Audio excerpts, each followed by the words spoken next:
On the hottest day of summer, a long line of ants marched across a dusty path, each one carrying a grain of wheat twice its size.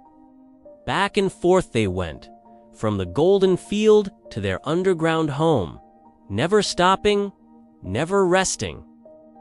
A grasshopper sat on a tall blade of grass nearby, playing a tune on his back legs. He watched the ants with a grin. "Why do you work so hard?" called the grasshopper. "The sun is shining. The fields are full of flowers. Come and sing with me." An old ant at the front of the line paused and looked up. "We are storing food for the winter," she said. "When the snow comes, there will be nothing to eat. You should do the same." The grasshopper laughed. "Winter? That's months away. There's plenty of time to worry about that later," and he went back to his song. The days grew shorter.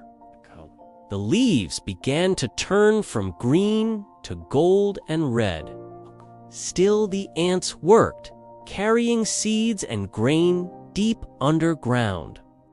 They packed their tunnels with food and lined their walls with dry grass to keep out the cold. The grasshopper noticed the changing leaves, but shrugged. "There's still time," he told himself. He hopped from field to field, singing his songs to anyone who would listen. But the flowers were fading, and fewer creatures stopped to hear.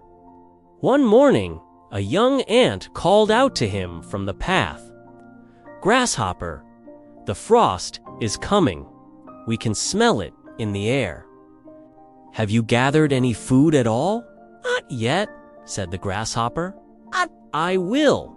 Soon, the young ant shook her head and hurried on. Then winter came. It came all at once, the way winter does. The fields turned white. The streams froze solid.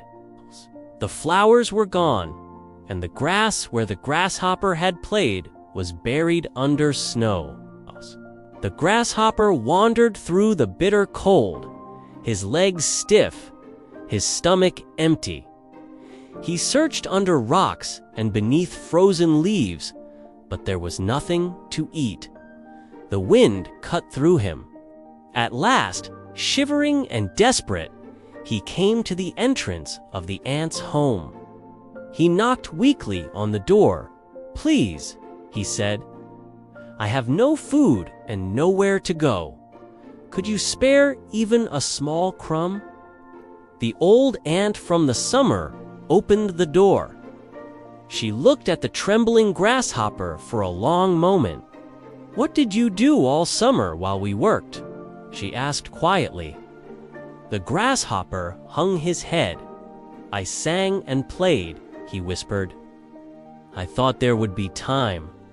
The old ant nodded slowly. Then she stepped aside and let him in. Inside, the grasshopper could hardly believe his eyes. The tunnels were warm and bright. A small fire glowed in the center of the main chamber, and all around it, the ants were laughing, dancing, telling stories. Young ants chased each other through the corridors while the older ones shared food and song. They had worked hard all summer so that now, in the darkest and coldest season, they were free to play. The old ant handed him a piece of grain. "Eat," she said, "and next summer, perhaps you will remember, there is a season for work and a season for play. But the work must come first."